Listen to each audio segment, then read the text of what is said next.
Here we have our dynamic routing module. It allows an organization to define the route based on actual fill level data, alerting when the assets are ready for collection. Optimization of collection reduces fuel waste, traffic congestion, and environmental impact. Let's look at how to plan a data-driven route.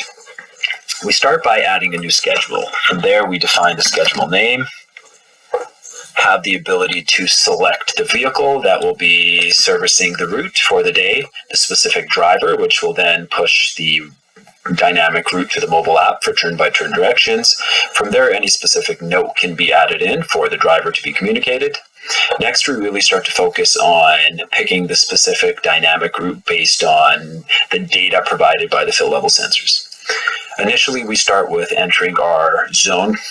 From there, we have the ability to add in any specific zone groups. So if for the day we want to focus on commercial waste, parks and rec, pickups, or street waste, we have the ability to do that.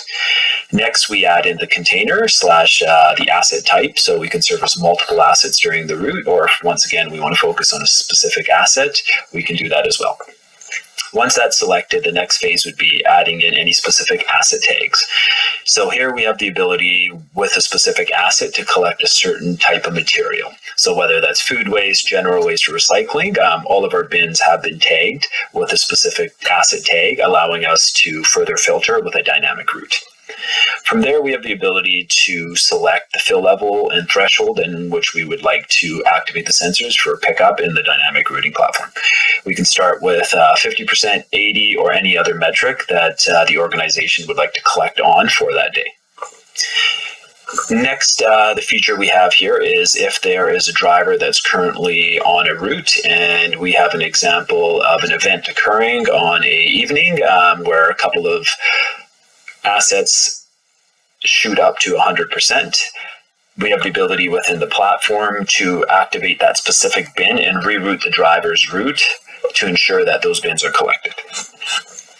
Once the route is defined by all of its metrics, the next process would be setting your start and stop. This we do easily by either entering the address, or we can simply pin the location of where the driver is starting the route, as well as where they end. So we can add in any specific transfer station in between or other stop that needs to be made. From there, we save our route. We have the ability now to preview the route prior to sending it to the driver. And as you guys can see here, the dynamic routing module automatically populates the best possible route based on the criteria selected with the data based on the fill level.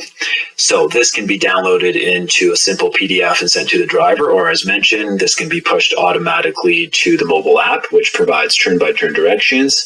And one other specific benefit of the mobile app is it allows the driver to engage in any workflow process if needed. For example, as they service each container and they need to fill out a survey or take an image of any damage, the mobile app allows them to do that, and that reports directly back to the system. That is a quick review of our dynamic routing module. Thank you.